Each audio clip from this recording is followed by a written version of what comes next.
C'est quoi être punk? Écouter la musique? Avoir le style? L'autre jour, en rangeant des cartons dans la cave commune de l'immeuble, je suis tombé sur une trouvaille dans une boîte à chaussures. Un des petits feuilletés d'album, tu sais, celui où il y a les paroles décrites. Celui-là était sur la forme d'un faux plan de métro, les paroles suivant les lignes. Un groupe du nom de Else and the Punks. Le punk et moi, on avait peu de chance de se rencontrer.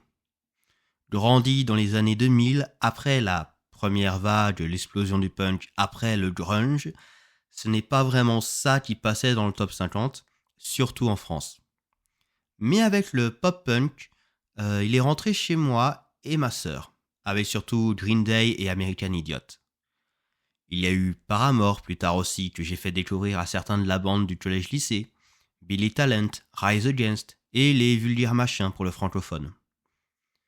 Après, je suis plutôt allé du côté post-punk de la force, surtout avec le revival de l'époque, Interpol, Bloc Party, mais aussi les classiques, Boy Oath et surtout une grosse période Joy Division. C'est ma sœur qui a plus regardé du côté punk de ce côté-là, avec un gros livre pseudo-encyclopédie / livre d'histoire sur le punk. Je me demande où il est passé ce bouquin. Je vais aller demander à mon moi du lycée s'il peut le lire pour voir s'il y a des informations sur le groupe. Là au moins je sais que le livre est à la maison. Par contre, il ne va pas se reconnaître si je l'appelle Arsène. On va prendre l'ancien surnom, Lies.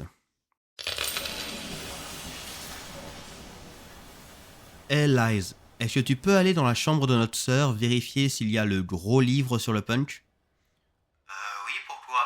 Moi du futur qui ne me dérange absolument pas. J'aimerais savoir si ça parle d'un groupe qui s'appelle Else and the Punks. Bon, elle est pas dans sa chambre là, donc je pense que je peux le faire. Hey Lies, Quoi? est-ce qu'on était punk?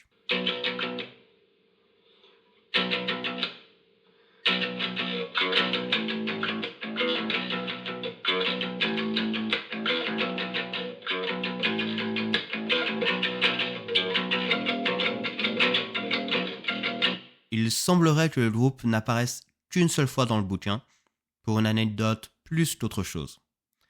Lors d'un festival en plein air, elles étaient sur scène quand une énorme tempête a commencé. Leur morceau phare, Green Down Mall, venait à peine de sortir ses premiers power chords. Et Else et les punks ont continué à jouer malgré le vent et la tourmente. Et pendant que la musique résonnait dans l'orage, que la chanteuse criait ses paroles et les musiciennes luttaient avec leurs instruments, pendant ce temps d'un morceau de rage, pendant ce temps où tombent les équipements comme grelons, le public était épargné du déchaînement environnant. Tout s'écroulait autour de la foule sans les toucher. Et une fois la chanson terminée, seulement là, la foule s'est évacuée. Je pensais que tu me connaissais, Arsène. Bien sûr que non. Punk, dans ce lycée, rempli de sarkozystes. Putain, je me souviens quand ils ont pris l'agenda d'un des rares élèves à gauche et qu'ils ont écrit des trucs genre communistes, gauchistes et autres conneries dedans. Avec le recul, ça me rappelle trop les républicains américains comme attitude. Ça nous a montré qu'il valait mieux se taire. Tu sais, j'en ai vu pas mal de ces fans aller en licence de droit. Comment tu sais ça? Même bâtiment où j'étais en études. Tiens, je me demande comment ils ont réagi face à son actualité. Oh, il lui arrive quoi? Spoilers! Espèce de nerd. Mais oui, je n'ai pas de souvenir d'un seul punk ou quelqu'un ouvertement alternatif niveau style. Peut-être nous avec tous nos t-shirts à tête de mort? Je ne souhaite pas m'attarder sur cette pensée, merci, je vais partir. Putain, l'accordage. Quand j'ai commencé la guitare et la basse, j'ai beaucoup apprécié l'approche punk. Je n'ai pris aucun cours autodidacte avec des livres de démarrage, des magazines et le pouvoir d'internet. L'approche de juste jouer comme on le sent, 3 accords et la vérité comme le dit TV Tropes. Enchaîner les accords de puissance en baladant sa main sur le manche à essayer de trouver des combinaisons qui sonnent bien. Quand j'ai commencé à composer dans une autre vie, mélanger les instruments sans groupe préconçu, du métal avec du saxophone par exemple, mixer les approches, bon ok, c'est pas le meilleur moyen de progresser, mais moi, ça me faisait plaisir de prendre les heures à dessiner comme un manche de guitare, répéter les riffs et les accords jusqu'à s'hypnotiser avec, jouer sans brancher la nuit, juste pour la lune, les étoiles et moi.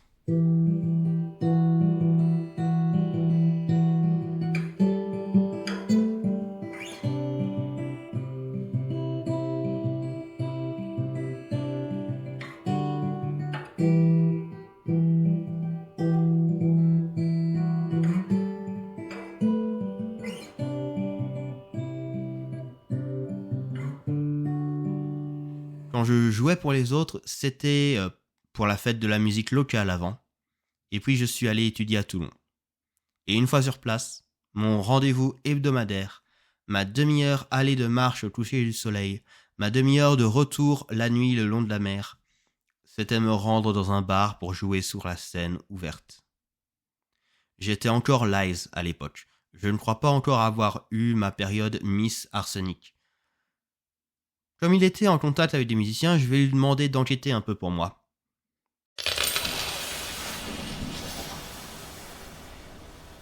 Hey Lize, désolé de te déranger pendant tes études, mais j'ai un service à te demander. Oui, bien sûr, qu'est-ce que je peux faire pour futur moi? Est-ce que tu peux demander aux autres de la scène ouverte du bar si elles ont entendu parler d'un groupe qui s'appelle Heads and the Punch? Ok, je vais aller à la pêche aux infos pour toi. Et n'oublie pas de faire ton devoir pour... Merde, il est déjà parti. Bon ben, on va attendre un peu. On m'a ramené un extrait de zine qui s'appelle Ta mère est une punk qui parlerait du groupe. Ta mère est une punk, bon ben, certainement pas la nôtre, hein. Je n'arrive pas à l'imaginer anti-système un jour. Franchement, vu la mamie qu'on a, on aurait entendu des histoires depuis longtemps. Mamie en punk, ça je le vois un peu plus. Mais oui, notre mère, c'était plus chanson française et bon, ok, The Cure dans sa période plus pop. Si je lui faisais écouter la trilogie gothique, qui sont mes albums préférés de The Cure, je ne pense pas qu'elle les reconnaîtrait. Mais enfin, passons à ce zine.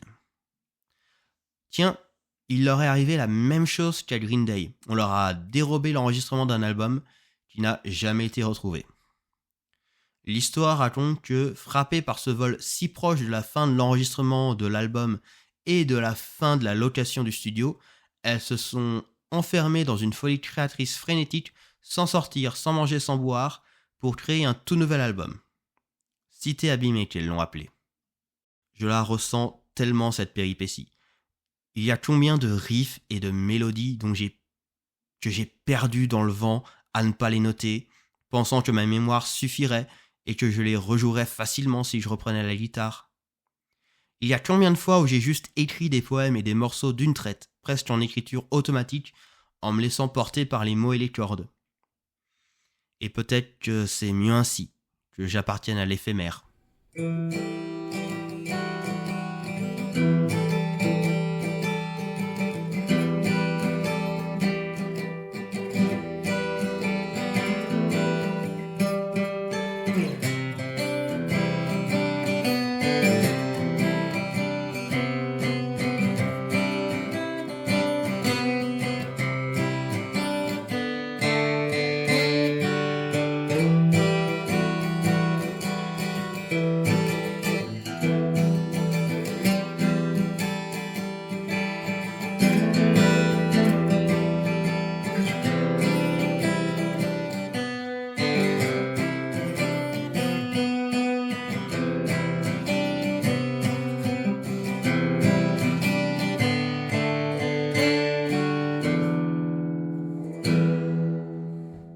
Tu sais, Lize, je chante plus aussi bien qu'avant. Je me suis niqué la voix à chanter trop fort, à crier les émotions sur des guitares avec trop de distorsion. Il y a des maladies qui ont laissé leurs séquelles, le manque de souffle, la gorge en abîme. J'ai arrêté les concerts de voisinage et les scènes ouvertes quand j'ai déménagé. Avoir des voisins de palier qu'on veut pas trop déranger. On n'a jamais vraiment eu notre rébellion adolescente, nos gros clashs avec nos vieux. on n'a peut-être pas eu le meilleur environnement pour se découvrir et s'exprimer. Mais parfois, être punk, c'est être l'un des rares garçons de son collège conservateur à porter les cheveux longs. Parfois, être punk, c'est porter une barbe trop longue qui fait toujours sortir des commentaires de la famille qui veulent te la raccourcir. Parfois, être punk, c'est acheter une jupe longue et la mettre pour aller au boulot. Parfois, être punk, c'est être un prof à lunettes qui écrit des jeux sur du papier toilette et qui s'appelle Tom Martin. C'est explorer les formes en passant par des cartes de métro, des pliages différents. C'est publier sans relâche des petits jeux en quelques mots au lieu de tomes impossibles à lire.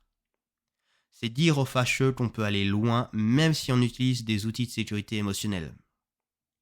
Parfois, être punk, c'est trouver un collectif où on peut faire des zines à foison, explorer tes idées qui changent des habitudes.